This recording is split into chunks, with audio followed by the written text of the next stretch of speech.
This is the Convene podcast. My name is Maggie, Digital Media Editor. Welcome to another episode of the Convene Talk. Jen, what have you picked for today's discussion? Sure. So I wanted to talk about more of just like a topic. I don't have one particular story to peg it to because there's a lot out there already.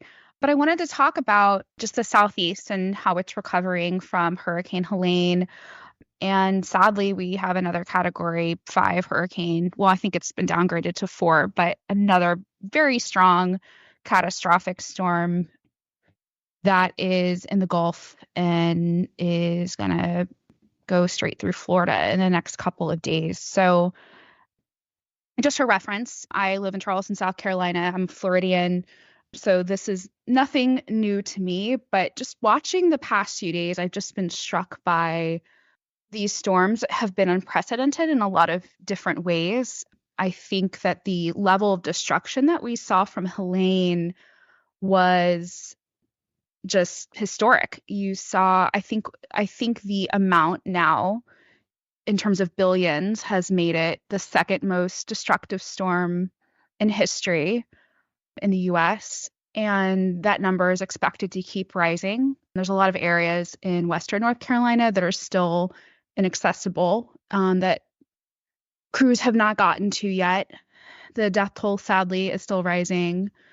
But I think beyond Western North Carolina, which I think bore the brunt of it, along with the Big Bend area in Florida, you saw the destruction go all the way up into Virginia and Tennessee, large swaths of my state, many who still are without power, Georgia as well, of course, Florida. So it's an unprecedented storm in a lot of ways. And I think just, kind of relating back to our industry, it's sad to watch because it comes at a time when I think tourism and meetings and events are in high gear for a lot of these destinations.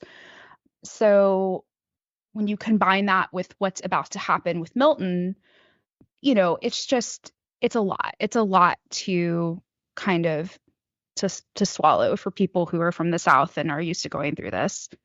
And I've been through a lot of hurricanes, so it's just a lot to watch.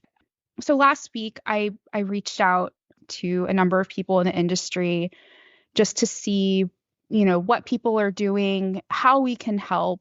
And I found a lot of resources. So that's an article that we put out yesterday. But I had the chance to speak with an event planner in Asheville who she owns her own business and she plans meetings and events of all kinds, not only in the Asheville area, but throughout North Carolina and in Greenville, South Carolina, which you don't know is pretty close. It's about an hour away from Asheville. And she's been on the ground helping with recovery efforts for the past week. And when I spoke to her on Friday night, she had just gotten power back. She still didn't have water. She was like, I really desperately need a shower and some food, some warm food, but I'm doing okay. I'm really fortunate. And I thought it was interesting because she talked about how, I'm just trying to fill in the gaps. I'm just trying to make things work better on the ground here.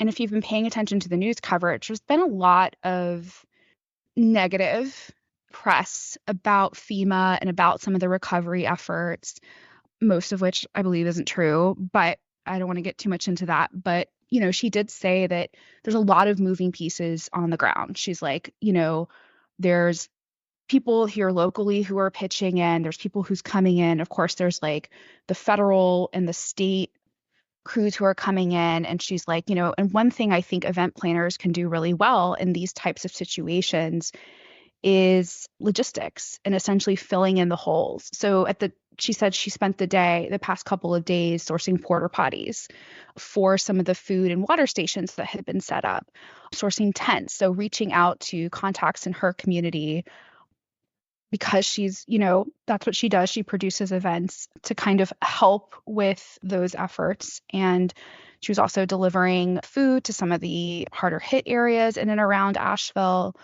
I just thought it was such like a testament to our industry that, we really do, when things get serious, like we can take our skills and they can really make a difference in times like this. I saw some other really great examples of venues and hotels and suppliers pitching in. I spoke with someone at Rosen Hotels who's offering deeply discounted room rates to evacuees or those who've been displaced, which is great. I myself have done that before where I've had to evacuate and stay at a hotel in Florida. And that's, sometimes you don't always see that. Sometimes you see price gouging. I also saw here in Charleston, where I live, the CVB partnered with an airline and the airport to deliver an entire plane full of supplies. So I just thought it was really great to see the industry come together in that way. And something she told me, I think that I want kind of anyone listening to take away from this is that, as we kind of move through the next few months of recovery efforts in these areas, I think it's important that, we don't forget about these areas because they have been decimated and they're going to need business and they're going to need money. And so I'm hoping that, when these areas are able to start accepting visitors again, that they can be kept in the back of mind as places to go. The planner that I spoke with said that she already has a corporate group who's interested in coming, like in the spring. The biggest part of the reason why they want to come is to volunteer. So I think it's important to keep that in mind as these communities will need the business. But yeah, and there's some great organizations that are raising money to help event professionals get back on their feet, which are also linked in the article. So all good things happening from our industry that I was really excited to learn about. But Barbara, I know that you said that you had an experience where you were actually on the ground with an event planner or someone from the industry back when the earthquake hit Haiti. I would love to hear more about that experience being there. Yeah, thanks, Jen. The person that I went to Haiti with, who invited me to Haiti, is Jean Tracy, who worked for Fern Expo. And she was not an event organizer. She was on the exhibition sales side, but she was very steeped in our industry and just the need for logistics, just very accustomed. What struck me is how she was able to go in and make sense of sometimes very chaotic responses. I know that, sometimes people's impulse, and I've seen this a lot of times, is just they just give, but they give, but if you don't give in a way that's directed, it can make more layers of work. And so a specific example is that it was a Healing Hands in Haiti, and it was a physical rehabilitation group that was a volunteer group that provided services to people that had amputated limbs. And so after the earthquake, that was just a pressing need for their services. And one of the things we all did is we just filled up an extra suitcases with pain relievers and basics that were very hard to get on the ground. And when we got to this it was a compound where some of the work was being done. Jean just stepped in and just streamlined. There were just long lines of people coming to get pain relievers and soap and basic things. And she just streamlined that so that by the time somebody got to the tent, everybody knew what they needed and had it waiting for them. And it was like, I would say she just like tripled the speed in which people could get what they needed. And I was just very struck by, we went into a hospital and there were literally 2 stories of boxes of things that were not useful that people had just sent. And so all of that has to be dealt with, And I know that at the time, Jean and I talked about, an organization called Meeting Planners Without Borders, just because the industry is so good at, knowing that transportation, meals, problem solving. I feel like all of that is really very much needed. And Haiti was complete chaos. It was just, tents in the streets everywhere. which, I think as bad as it is now in the US, there's infrastructure around that is supporting that. I don't want to just leave this topic without just saying that just this, this hurricane season with Milton coming around again. I mean, I think we just have to mention the high temperature of the ocean, and that's unprecedented. Yeah, it's Is 4 to that 6 degrees higher than normal. yeah, that's where a lot of the heat, the excess heat is stored in the oceans. And as much as I feel like we absolutely have to figure out these, problems about getting care and, restoring people's lives, I hope that it's a wake up call to people that it's that story about you keep solving this problem that's down the river, but you need to go upstream and find out where the problem starts. I think that that's something I hear that a lot more, that people are recognizing that this isn't just, oh, this is how it goes. Michelle, what's on your mind? I'm glad you mentioned that, just because yesterday I read a story which I thought was fascinating, published by a woman who wrote in the Los Angeles Times. She wrote an opinion piece which she said, "Helene destroyed my hometown. I don't want climate change stories of false hope." And she attended New York Climate Week.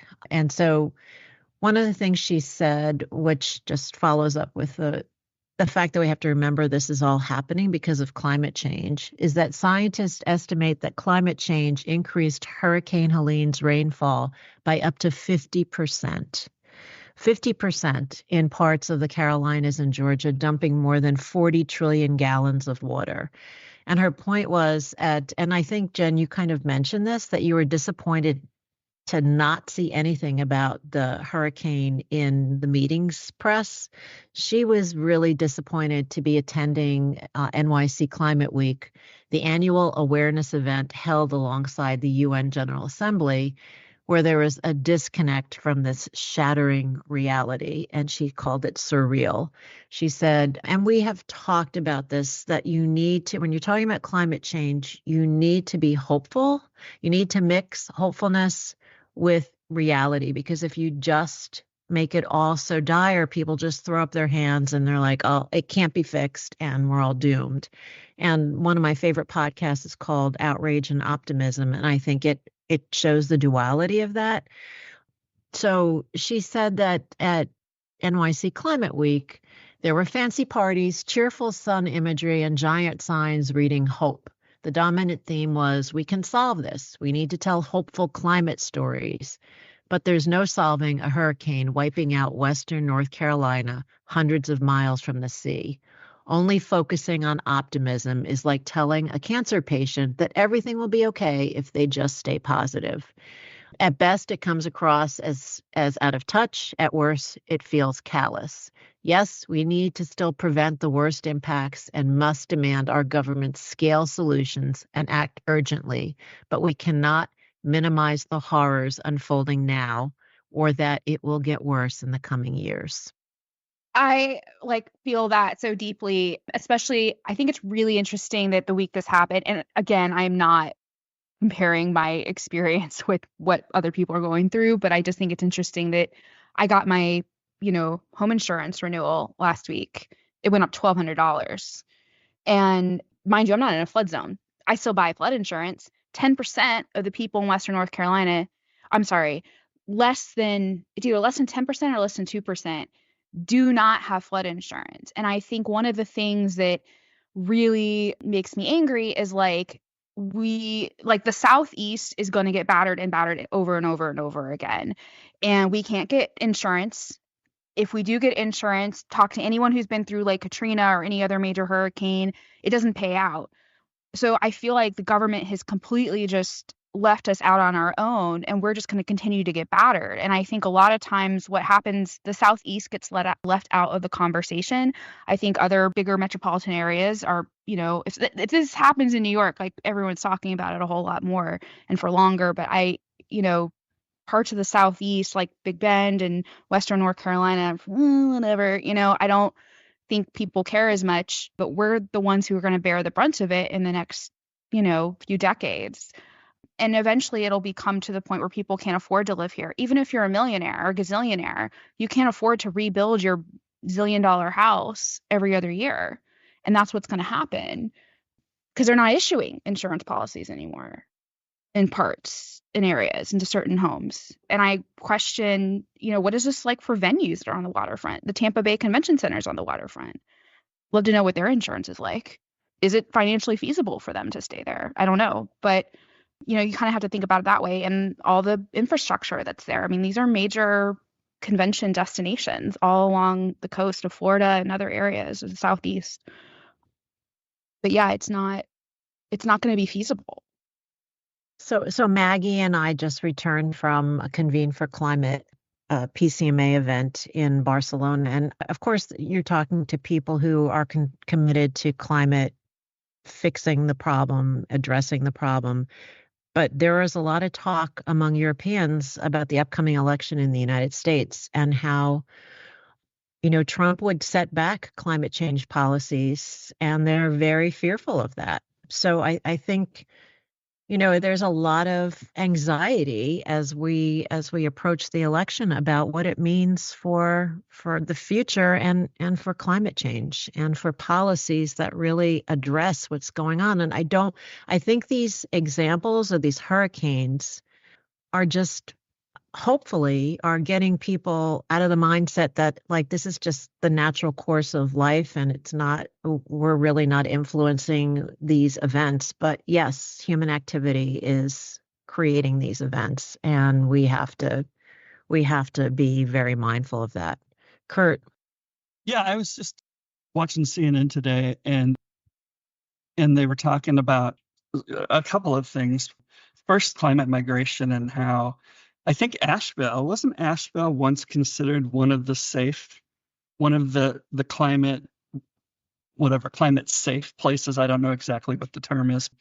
And, that's just kind of, this has completely changed that. But they talked about climate migration and how eventually at some point, and this is sort of a bit of doom and gloom, but, some of these places are going to just be hit over and over and over again. And this wasn't just in the U.S., but other places. They gave a lot of other examples that they're just going to be uninhabitable because people are going to at some point not be able to rebuild. There's going to be nothing left to rebuild on, or they're just going to run out of money. So that was one of the things that I was going to say, and I was going to mention that's a horrible thing to have to reckon with, I guess, if you live there, right? Because people don't want to leave. It's easy to say, well, they don't need to live there, but then, that's their home. Millions and millions and millions of people. I think anecdotally, people are starting. I heard somebody say, yeah, I have a house in St. Paul, and I think I'm going to keep it because, with climate change, it's probably going to be a nice place to live eventually. We're not going to, and I think people are starting to think, wow, like these are huge, huge changes in the climate, and it's going to affect not only where meetings are held, and Barbara, you and I were in a situation we were stuck at a meeting during Sandy. And I remember that being a horrific experience, that we were in Nashville and we couldn't get home because Sandy was taking place. And I also feel for people who are at events and then some, natural disaster takes place in their home and they're not able to get back, because that was just very unsettling. Yeah. The other thing that I was listening to was, I don't know, one of the talking heads was speaking about how, people are so resilient and they get used to things. And his fear was that eventually people would get used to this and it'll just become like another one of those, happens every year. I've never talked to someone who went through Katrina. I'll tell you that. Well, and he was worried that would happen, and that more so that would happen with people in other places where they weren't affected, because it's not affecting them, right? They're just like, oh, another hurricane destroying Florida, And I'm not saying he was right. I'm just saying that he's worried about it happening, and he doesn't want that to happen. He doesn't want people to start feeling like this is normal and there's nothing we can do about it. Yeah. No, I think he has a point. I think other people will become complacent who don't have to go through it. But like, and I, as someone who's been through like literally dozens of hurricanes, I will say that like, I don't even like, well, I'm not in a flood zone, but because I'm not in a flood zone, I'm not nervous about a Cat 1. I'm not nervous about a tropical storm. Although the tornadoes that come with it worries me. That people don't often realize that tornadoes come with those things. And that is the scariest part. And if you are in a flood zone, it is an issue. However, I think what scares me is that with climate change, we are now seeing more occurrences of intense storms that we have not seen before. So yes, we've seen intense storms before, right? Like Andrew, you can go back 100 years and see storms that were just as intense, but we're now seeing every single coming along is like the most intense storm. Every storm is now a record-breaking storm, right? And I saw yesterday a video of a meteorologist who was literally in tears because he was saying mathematically the storm, I don't remember the language he used, the scientific language, but it literally is reaching the point mathematically that a storm can reach, which is like pressure wise, which pressure relates to how strong a storm is. And I just like could not believe what I was watching. And I was like, we just days ago had another historic storm. And then they're saying there's yet another system behind it that could potentially develop into a strong storm.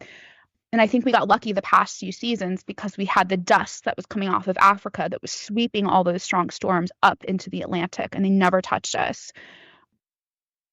So I think that's what we have to worry about. It's not, oh, we might get hit by a few Cat 1s this season. It's, no, we're going to get hit by 3 Cat 5s. That's not sustainable. But I think what Curt was saying about the complacency in areas where we're not being hit is already happening, because to Jen's point and to Michelle's point, you know, I think a few years ago, these storms would have been covered much more extensively, and they're just not anymore because, like you said, Jen, it's becoming commonplace to have these record-breaking storms, and the people who aren't affected are just like, well, yeah, that's too bad. But, you know, we just heard about one of these last week. The news cycle is such now where these storms and the victims, the people affected, aren't being shown as much attention as they used to. When I was looking back at some old stories we did about past storms, I remember covering Hurricane Harvey, which was in Houston, and writing about how the George R. Brown Convention Center helped and served as a destination for evacuees to stay. And I still remember Hurricane Harvey. I remember how extensively it was covered in the news, how extensively it was covered in the events industry and its impact on the events industry. And I just feel like we're not seeing that anymore. And that kind of apathy is really concerning. You know, Casey, I think some of that could be our kind of fragmented media landscape. Yeah, I believe Because so. I've been following Asheville pretty closely because I had a friend who wasn't expecting it at all. I saw like companies like that were sending mules in to deliver supplies. I think like in a local situation, and I feel like I'm going to go out on a limb, but I don't think there's anybody here that probably hasn't responded in some way, whether it's the drugstore asking you, do you want to kick in something for storm relief? So I don't know that there's apathy. I think it's overwhelm because there's so much. Like I saw a story about how FEMA, I didn't look at what I'm sure their budget is like totally, but they said just personnel wise that they were having a really hard time just even responding because there's just stacking one upon another. So I do think there's a lot of response. I think probably to me, I don't know how World Central Kitchen does it because almost every place I look, they're in there serving meals just immediately, even when, in Gaza, they're continuing to work there even after their volunteers have been killed. I don't know that I see apathy. I see overwhelm. Yeah. I think what happens is the news cycle so fast is in 2 weeks, we probably won't see much. We will have moved on to the next thing. But, I think right now, like, because here locally, we've been sending, like, I'm actually right after this call going to go drop off some more supplies that someone's taking up. The woman who mows my lawn, she's like, sorry, I can't do it last week. I'm up in Asheville, helping out. Everyone here on the ground is heading up there to help in any way they can.